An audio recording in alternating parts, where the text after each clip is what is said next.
شايفين الذوق والاخلاق، شايفين الرقي واللبس، شايفين الاحتشام. دول عرايس من الستينات، حقبة زمنية قديمة. طبعا شايفين اللبس عامل ازاي، وشايفين الخجل اللي على وش العروسة عامل ازاي. والعروسة تحس هي ملكة، ملكة متوجة، ملكة في ليلتها، مش رقاصة بتحيي الفرح او واحدة بتزعق بصوت عالي او هي اللي بتغني او بتعمل. لا، احنا الذوق انحدر في كل حاجة. يعني دلوقتي احكموا بنفسكم انتوا على الصور اللي انتوا شايفينها، وعلى اللي بيحصل دلوقتي في بعض الافراح وبعض العرايس اللي بيعملوه في ليلتهم بحجة ان دي ليلتي واعمل اللي انا عايزاه.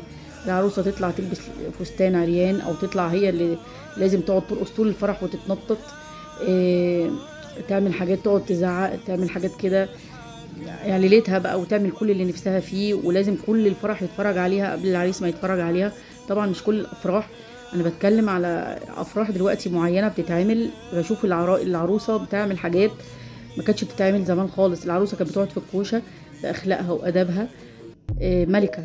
نتفرج على العروسه كانها ملكه، والتاج على راسها لحد الفرح ما يخلص. لو قامت ترقص رقصه سلو خلاص. لكن دلوقتي العروسه بتتحزم وتقعد طول الفرح ترقص، وكل المعازيم يتفرجوا عليها واصحاب العريس وكله يتفرجوا قبل العريس ما يتفرج على الرقصه بتاعتها. فانتوا ايه رايكم؟ الذوق العام انحدر خالص في كل حاجه، حتى في الافراح. وليكوا التعليق، ايه رايكم في الفرق بين زمان وبين دلوقتي؟ السلام عليكم.